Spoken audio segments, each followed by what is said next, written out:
کی اولاد نہیں ہے، انہیں میراث نہیں دیا جاتا، تو اسی لیے منہ بولا بیٹے کی بہو جو ہے، بیوی جو ہے، اس سے نکاح کرنے، اس رواج کو توڑنے کے لیے اللہ کے نبی نے فرمایا کہ حضرت زینب سے ہم نے آپ کا نکاح کرا دیا، اور یہ نکاح آسمان پر ہوا، یہ نکاح آسمان پر ہوا، یہ ملی مصلحت کی وجہ سے اللہ کے نبی نے یہ نکاح کیا۔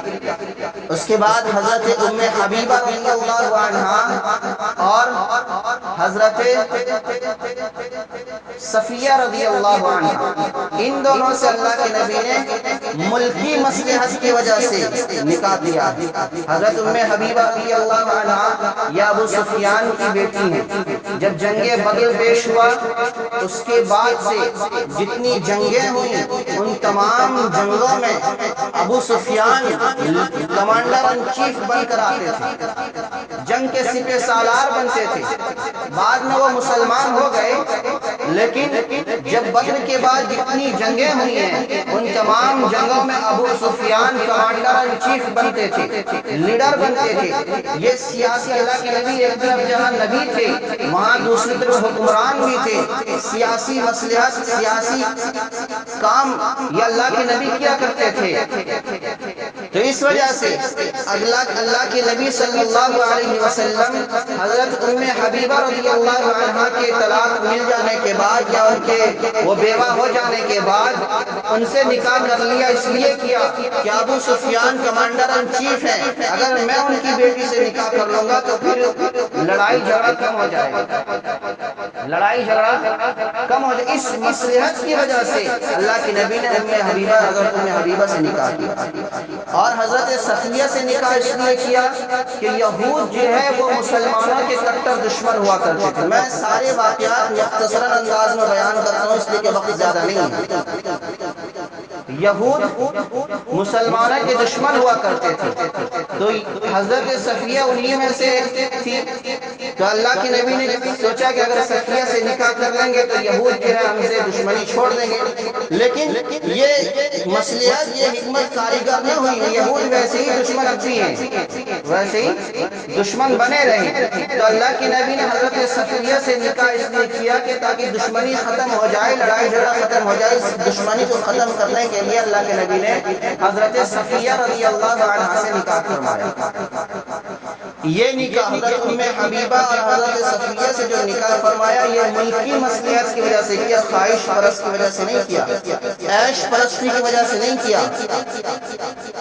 اس کے بعد اللہ کے نبی نے حضرت ام حبیبہ، حضرت حفصہ اور حضرت ام سلمہ رضی اللہ عنہما، ان دونوں سے جو نکاح کیا یہ شخصی مصلحت کی وجہ سے کیا۔ شخصی مصلحت کسے کہتے ہیں کہ کسی کی دلجوئی اپنی ذات کے لیے نہیں، کسی میں ان کی دلجوئی ہوتی ہے جس سے شادی کیے ہیں، یا ان کے کسی ریلیٹیو، کسی رشتہ دار، کسی تعلق والوں کی دلجوئی کے لیے اللہ کے نبی نے شادی کیا۔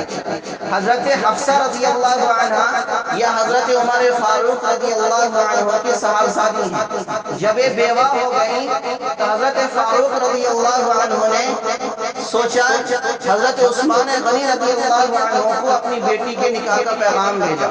حضرت عثمان غنی رضی اللہ عنہ نے فرمایا کہ میں سوچ کر جواب دوں گا۔ پھر کچھ دن کے بعد حضرت عمر رضی اللہ عنہ نے حضرت حفصہ رضی اللہ عنہ کا پیغام حضرت عثمان رضی اللہ عنہ کو دیا، تو انہوں نے فرمایا کہ میرا اب شادی کرنے کا کچھ ارادہ نہیں ہے، میرا شادی کرنے کا، نکاح کرنے کا کچھ ارادہ نہیں ہے۔ اس کے بعد حضرت عمر رضی اللہ عنہ نے حضرت ابو بکر رضی اللہ عنہ کو یہ پیشکش کی کہ آپ حفصہ سے شادی کر لیں۔ حضرت ابو بکر رضی اللہ عنہ خاموش رہے۔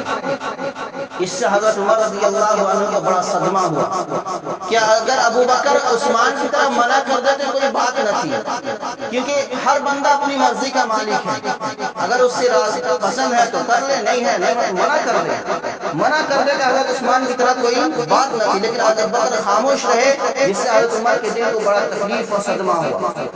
اس کے کچھ دن کے بعد اللہ کے نبی نے حضرت حفصہ رضی اللہ عنہا سے نکاح کا پیغام اس لیے بھیجا، اور ابو بکر رضی اللہ عنہ نے ذکر کیا کہ میں نے جب عائشہ سے شادی کی تو حضرت عمر رضی اللہ عنہ کے دل میں یہ ملال ہوا ہوگا، یہ صدمہ ہوا ہوگا کہ کاش میری بھی بیٹی ہوتی، میں نبی کریم صلی اللہ علیہ وسلم سے اپنی بیٹی کا نکاح کرا دیتا، اب میری بیٹی نہیں ہے۔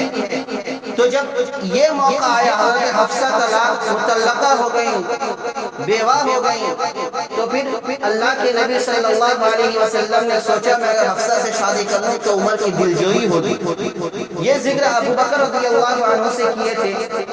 تو پھر حضرت حفصہ رضی اللہ عنہ سے جب نکاح کا پیغام اللہ کے نبی نے بھیجا تو حضرت عمر رضی اللہ عنہ بہت خوش ہوئے۔ اس وقت ابو بکر رضی اللہ عنہ نے کہا کہ جس وقت سے تم نکاح کا پیغام بھیجے تھے میں اس وقت خاموش رہا، اس سے تمہیں بڑا غصہ آیا ہوگا۔ تو حضرت عمر نے کہا کہ ہاں غصہ آیا تھا۔ تو حضرت ابو بکر نے فرمایا کہ میں اس لیے خاموش تھا کہ اللہ کے نبی نے حفصہ سے نکاح کرنے کا ارادہ ظاہر کیا تھا، اگر اللہ کے نبی نہ کرتے تو میں ضرور کر لیتا، اگر میں وہ چیز تمہیں بتاتا تو اللہ کے نبی کی راز فاش ہو جاتی، راز ظاہر ہو جاتا، اس لیے میں نے تمہیں نہیں بتایا۔ تو اللہ کے نبی حضرت حفصہ رضی اللہ عنہ سے جو نکاح کیا یہ شخصی مصلحت کی وجہ سے، اللہ حضرت عمر کی دلجوئی کی وجہ سے نکاح کیا ہے، خواہش پرست کی وجہ سے نکاح نہیں کیا۔ اس کے بعد حضرت ام سلمہ رضی اللہ عنہ ان سے نکاح اس لیے کیا، یہ جب حضرت ابو سلمہ رضی اللہ عنہ کا انتقال ہوا تو حضرت ام سلمہ رضی اللہ عنہ نے سوچا کہ جب اللہ کے نبی نے فرمایا جب کسی کا انتقال ہو جائے، کوئی صدمہ مصیبت پہنچے تو اِنَّ لِلَّهِ وَإِنَّ إِلَيْهِ رَاجِعُونَ پڑھ لیا کرو تو اللہ اس سے نعم البدل، اس کا بدل اچھا دے گا۔ تو حضرت ام سلمہ نے سوچا کہ ابو سلمہ سے اچھا کون ہو سکتا ہے، اس کا انتقال ہو گیا، اس سے اچھا کون ہو سکتا ہے۔ لیکن اللہ کے نبی کا فرمان تھا اِنَّ لِلَّهِ وَإِنَّ إِلَيْهِ پڑھ لو، تو میں نے پڑھ لیا۔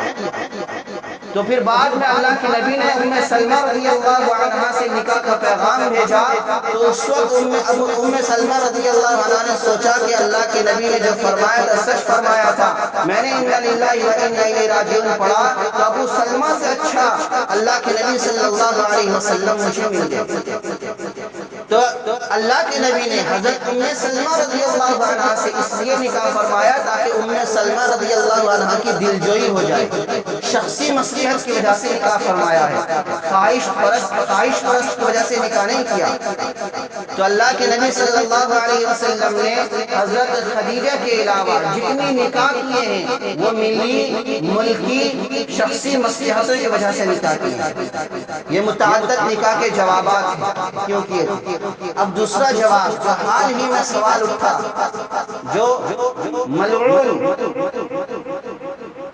لعنت کی مستحق اسے کیا کیا گالی دیا جائے تو وہ سارا فٹ ہو جاتا ہے، جسے آپ لوگ بخوبی جانتے ہیں، اس نے گستاخانہ کلمات کہے ہیں، میں نام لینا نہیں چاہتا، آپ جانتے ہیں، اس نے گستاخانہ لفظیت استعمال کیا کہ اللہ کے نبی نعوذ باللہ خواہش پرست تھے، وہ ایک بچی سے نکاح کر لیے۔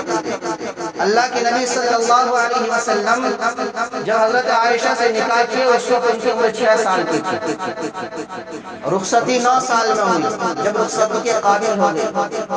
اس کمبخت ملعون کو یہ معلوم نہیں ہے، اس نے تاریخ کا مطالعہ نہیں کیا کہ اللہ کے نبی نے جب حضرت عائشہ سے نکاح کیا اس وقت اللہ کے نبی کی عمر 54 سال کی تھی۔ اب بتائیں 54 سال کا عمر والا بندہ خواہش پرست ہو سکتا ہے؟ نہیں ہو سکتا۔ جو بندہ عنفوان شباب میں عین جوانی کی عمر میں 25 سال کی عمر میں ایک 2 مرتبہ مطلقہ عورت، 2 مرتبہ بیوہ عورت اور 40 سال عورت سے شادی کیا، وہ خواہش پرست کیسے ہو سکتا ہے، عیاش کیسے ہو سکتا ہے؟ دوسری بات، اس ملعون نپور شرما کی تاریخ کا مطالعہ نہیں ہے، اس نے تاریخ کا مطالعہ نہیں کیا۔ اس نے اگر مطالعہ کرتی تو اسے معلوم ہو جاتا کہ دیگر مذاہب میں، عیسائی مذہب میں، یہودیت مذہب میں، خود ہندو مذہب میں انہوں نے کہا کہ مذہب میں یہ بھی ہے کہ لڑکی کا نکاح جو ہے، شادی جو ہے وہ بالغ ہوتے ہی کر دیا جائے۔ منوسمرتی ایک کتاب ہے ہندوؤں کی، اس میں لکھا ہے کہ لڑکی کا نکاح شادی بالغ ہوتے ہی کر دیا جائے۔ اگر بالغ ہوتے نہ کیا جائے، جب وہ بڑی ہو جائے، ایام حیض کو پہنچ جائے، اس وقت اگر نہ کرے تو پھر وہ باپ گناہگار ہوگا۔ اور یورپ، ایشیا، افریقہ، امریکہ، یہ دیگر تمام ممالک میں لڑکیوں کے نکاح 14 سال کی عمر میں کر دینے کا ہے۔ اس کے بعد کیمبرج کے سینٹ جانز کالج نے اپنی کتاب میں لکھا ہے کہ ہندوستانی گھروں میں لڑکیاں بہت جلد بیاہ دی جاتی ہیں۔ اسے پتہ نہیں، تاریخ کا مطالعہ نہیں کیا ہے۔ منوسمرتی میں لکھا ہے کہ لڑکی کی شادی کی عمر 16 سال کی ہونی چاہیے، اور برہسپتی اور مہابھارت کی تعلیم کے مطابق ہندو لڑکیوں کی شادی کی عمر 10 سال یا 7 سال ہونی چاہیے۔ شلوکاش میں شادی کی عمر کم از کم 4 سے 6 سال اور زیادہ سے زیادہ 8 سال کی عمر ہوتی ہے۔ اس ملعون منحوس نپور شرما کو تاریخ کا مطالعہ گہرا نہیں ہے، تاریخ معلوم نہیں ہے۔ اس نے انگلی اٹھا دیا کائنات کے والا اور سردار، امام الانبیاء، تاج انبیاء، بدر انبیاء، سید الانبیاء محمد رسول اللہ صلی اللہ علیہ وسلم پر انگلی اٹھا دیا کہ نعوذ باللہ یہ عیاش پرست ہے۔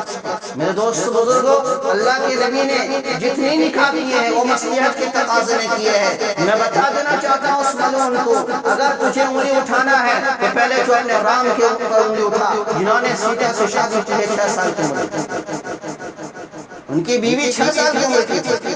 یہ اعتراض اللہ کے نبی پر نہیں ہے، بلکہ ڈائریکٹ رام پر اعتراض جاتا ہے۔ اعتراض کرنا انہیں کرو، ہمیں کیوں کر رہے ہیں؟ میرے دوست بزرگوں، ہمیں اس لیے کہ آج غیر تاریخ کا مطالعہ نہیں کیا، وہ اللہ کے نبی پر انگلی اٹھا دیا، اور ہم تاریخ کا مطالعہ نہیں کرتے، ہم جواب دے نہیں سکتے۔ ہمیں چاہیے کہ ہم جواب دیں، لیکن نہیں۔ اور بعض فیمس ہونے کے لیے، پبلسٹی پانے کے لیے میڈیا میں آ جاتے ہیں اور لان تان بکنے لگتے ہیں اور خود کو بڑا جاننے والا کہتے ہیں۔ میرے دوست بزرگوں، ان کا صحیح بندے سے پالا نہیں پڑا۔ اگر کسی صحیح بندے سے پالا پڑ جاتا تو پھر ان کے ہوش ٹھکانے آ جاتے۔ میرے دوست بزرگوں، اللہ کے نبی صلی اللہ علیہ وسلم نے جتنی نکاح کیے ہیں وہ ملی، ملکی، شخصی مصلحتوں کی وجہ سے کیا ہے، خواہش پرست کی وجہ سے نہیں کیا۔ اگر خواہش پرست کی وجہ سے کرتے تو پھر ان کی عمر جو ہے 25 سال میں کر لیتے۔ جب پہلے مرتبہ شادی کیے، سٹارٹنگ میں 25 سال کی عمر میں شادی کر لیتے۔ اور اللہ کے نبی نے جتنی نکاح کیے ہیں سارے کے سارے بیوہ عورت سے کیے ہیں، صرف ایک حضرت عائشہ سے جو کنواری عورت سے کیے ہیں، کنواری لڑکی سے کیے ہیں، ورنہ ان کے علاوہ جتنی نکاح کیے ہیں ساری کے سارے بیوہ عورت سے نکاح کیے ہیں۔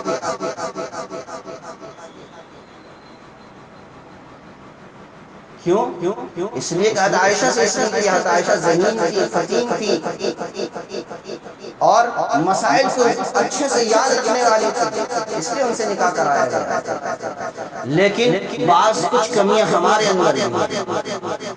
آج اس ملعون نے گستاخانہ جملے کہے اور ہم نے روڈ جام کر دیا، ہم نے ریلی نکال لیا، ہم نے پروٹیسٹ کر دیا، ہم نے ایف آئی آر درج کر دیا۔ اس نے گستاخانہ کلمات کہے، وہ تو کافر ہے، وہ تو دین سے دور ہے، وہ تو اللہ کے نبی اور اللہ کے احکام شریعت سے دور و جانتی نہیں ہے۔ ہم مسلمان ہیں، سب سے بڑے گستاخ تو ہم ہیں۔ میں جرأت کے ساتھ یہ جملہ کہتا ہوں، سب سے بڑے گستاخ ہم ہیں۔ ہم نے نبی کو کتنا ستایا، کتنا پریشان کیا۔ میں اگر بتاؤں تو آپ کے کانوں میں جو تک بھی نہیں رہیں گے، محسوس تک بھی نہیں ہوگا، دل میں اس کا احساس بھی پیدا نہیں ہوگا ہم نے اللہ کے نبی کو کتنا دکھ دیا ہے۔ اللہ کے نبی کے فرمودات کو کتنا پامال کیا ہے۔ میرے دوست بزرگوں، ایمان لانے کے بعد سب سے اہم عبادت نماز ہوتی ہے، اور اللہ کے نبی نے فرمایا قرۃ عینی فی الصلاۃ، میرے آنکھوں کی ٹھنڈک نماز میں ہے۔ آج بندہ اگر نماز پڑھتا ہے، نبی کی آنکھ کو ٹھنڈک پہنچتی ہے، نبی کو سکون ملتا ہے۔ اگر بندہ نماز چھوڑ دیتا ہے، نبی کو تکلیف پہنچتی ہے۔ نماز چھوڑنے کی وجہ سے بندہ نبی کو تکلیف پہنچاتا ہے۔ بتائیں گستاخ ہم ہیں یا وہ قانون؟ وہ تو غیر ہے۔ بتائیں گستاخ ہم ہیں یا وہ ہے؟ ہم نے اپنا لباس، اپنا حلیہ نبی کے طریقے کے خلاف کر رکھا ہے۔ اب بتائیں گستاخ ہم ہیں یا وہ ہے؟ ہم ہی گستاخ ہیں۔ ہم اپنے آپ پر تو کوئی جرمانہ عائد نہیں کرتے، ہم اپنے آپ پر تو کوئی سزا لازم نہیں کرتے۔ اس نے کیا جملہ کہہ دیا، حالانکہ اس نے غلط کہا ہے، میں اس کی تائید نہیں کرتا، اس کی تردید کرتا ہوں۔ اس نے غلط کہا ہے، بہت بڑا جملہ کہہ دیا ہے، نبی کی شان میں گستاخی کر دی ہے، لیکن ہمیں چاہیے تھا ہم اس پر انگلی اٹھانے سے پہلے خود پر انگلی اٹھائیں، خود کو دیکھیں۔ آج اگر خود کو دیکھ لیتے، ہم نے نبی کی کتنی توہین کی ہے، نبی کے فرمودات کو کتنا پامال کیا ہے، اللہ کے نبی صلی اللہ علیہ وسلم کی سنتوں کا کتنا مذاق اڑایا ہے۔ میرے دوست بزرگوں، کھانے میں لے لیں، ہم کھانا کھاتے ہیں، نہ ہمیں سنت کا کچھ لحاظ ہے، نہ ہم نبی کے طریقے پر کھانا کھاتے ہیں، نہ بیٹھ کر کھاتے ہیں۔ آج کل تو لوگ کھڑے کھڑے کھانا کھا رہے ہیں، بفے سسٹم ہوتا ہے، کھانا کھڑے کھڑے کھاتے ہیں، پانی کھڑے کھڑے پیتے ہیں۔ بعض لوگ تو کھڑے کھڑے راستے میں کھڑے کھڑے کھانا کھاتے ہیں۔ کھانے کی چیز ہے، نبی کا ادب ہے، نبی کے ادب کو سامنے رکھتے ہوئے، سنت کو سامنے رکھتے ہوئے کھانا کھڑے ہو کر نہ کھا کر بیٹھ کر کھانا چاہیے، لیکن نہیں، مرد تو مرد، عورتیں بھی سرے عام سڑکوں پر کھانا کھاتی ہے، کھڑے ہو کر کھانا کھاتی ہے۔ افسوس کی بات ہے، دکھ کی بات ہے۔ میرے دوست بزرگوں، ہمیں چاہیے ہم نبی کی سنت کو زندہ کریں۔ اور دوسری بات، ہمارے اندر، میں نے خطبہ میں حدیث پڑھی ہے، اللہ کے نبی نے فرمایا الحیاء شعبۃ من الایمان، حیا ایمان کا ایک حصہ ہے۔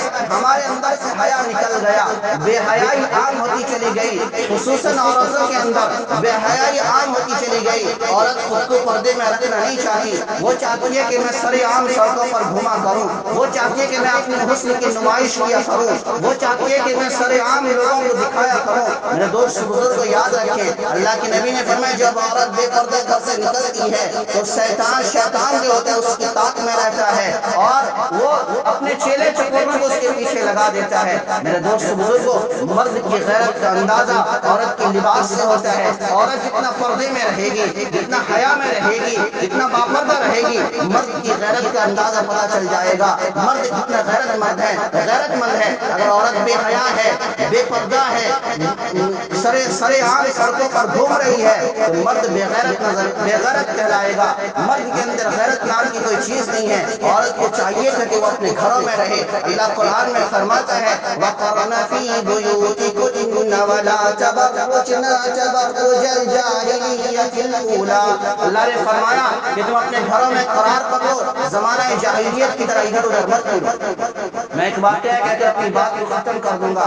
ایک مرتبہ ایک عورت، اللہ کے نبی کے زمانے میں شوہر کو کہیں جنگ میں جانا تھا، کہیں باہر جانا تھا یا تجارت میں جانا تھا، اس نے گھر میں اپنی بیوی کے لیے مہینوں کا انتظام کر دیا کہ میں تیرا ساری ضرورت کی چیزیں تجھے گھر میں لا کر دے دیا، تو گھر سے قدم باہر مت نکالنا، گھر سے قدم باہر مت نکالنا۔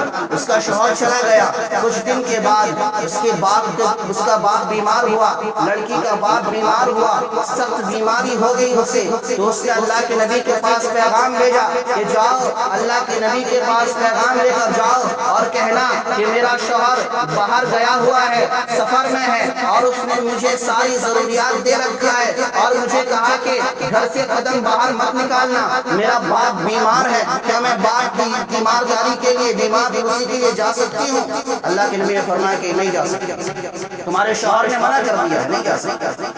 پھر کچھ دن کے بعد باپ کی طبیعت اور بگڑ گئی، تو اس نے اللہ کے نبی کے پاس پیغام بھیجا اور کہا کہ میرے باپ کی طبیعت بگڑ چکی ہے، میرے شوہر نے منع کیے گھر سے باہر نکلنے کے لیے، کیا میں باپ کو آخری دیدار باپ کو دیکھ سکتی ہوں، دیدار بیمارداری کرنے جا سکتی ہوں؟ اللہ کے نبی نے فرمایا نہیں، تیرے شوہر نے اجازت نہیں جا سکتی۔ آخر کار اس بات کا انتقال ہو جاتا ہے۔ جب انتقال ہو جاتا ہے تب وہ پیغام پیش کیے، یا رسول اللہ میرا باپ دنیا سے چلا گیا، میرا باپ گزر گیا، فوت ہو گیا، کیا میں باپ کا آخری دیدار، میں اپنے باپ کا آخری دیدار، اپنے باپ کا چہرہ دیکھنے جا سکتی ہوں؟ اللہ کے نبی نے فرمایا نہیں جا سکتی، تیرے شوہر نے گھر سے باہر نکلنے کی اجازت نہیں دی۔ ذرا سوچئے اس عورت کا کیا حال ہوتا ہوگا کہ باپ فوت ہو گیا مگر شوہر کی اجازت کے بغیر گھر سے باہر نکلنا نہیں۔ آخر کار لوگوں نے اس باپ کے جنازے کو بیٹی کے دروازے پر لے کر آئے اور کہا کہ تو زیارت کرنے نہیں گئی، تیرا باپ کفن کے ساتھ آیا ہوا ہے، ابھی تو باہر آ جا۔ اس نے کہا کہ اب بھی نہیں آ سکتی۔ باپ کو رخصت ویسے ہی رخصت کر دیا۔ خواب میں دیکھا، باپ خواب میں آیا اور کہا کہ تیرے شوہر کی اطاعت نے مجھے میری بخشش کرا دی، تیرے شوہر کی اطاعت نے مجھے بخشش کرا دی۔ میرے دوستو بزرگ، اس واقعے سے ہمیں عبرت حاصل کرنی چاہیے۔ اللہ نے ہمیں ایک پردہ جیسی چیز، اہم چیز کو دیا ہے، لیکن ہم اسے پامال کرتے ہیں، سرے عام سڑکوں پر گھوم رہے ہیں، بے پردگی عام ہوتی چلی جا رہی ہے۔ ہم عیاشوں کی طرح اپنے چہرے کی نمائش کر رہے ہیں، چہرہ دکھا کر سرے عام گھوم رہے ہیں۔ یاد رکھیں ہمارا چہرہ جو ہے، یہ چہرے کی رنگینیاں، یہ چہرے کی رعنائیاں، یہ چہرے کی خوشحالی، یہ خوش و خرم والی زندگی ایک دن قبر میں کیڑے مکوڑے کھا لیں گے۔ قبر کے بعد کی جو زندگی وہ بہت بھیانک زندگی ہوگی، بہت خطرناک زندگی ہوگی، اس لیے ہمیں چاہیے اس زندگی کے لیے تیاری کریں۔ اس لیے میرے دوست بزرگوں، گستاخ وہ نہیں ہے، گستاخ ہم ہیں۔ ہم نے نبی کے فرمودات کو، نبی کے احکامات کو، نبی کی تعلیمات کو بھلا کر نبی کو تکلیف پہنچایا ہے، تو ہم گستاخی کرنے والے ہیں۔ لہٰذا ہمیں چاہیے ہم دوسروں کو انگلی اٹھانے کے بجائے خود کی اصلاح کرنے کی کوشش کریں گے انشاءاللہ۔ اللہ سے دعا کریں اللہ ہمیں کہنے سننے سے عمل کی توفیق عطا فرمائے۔ وآخر دعوانا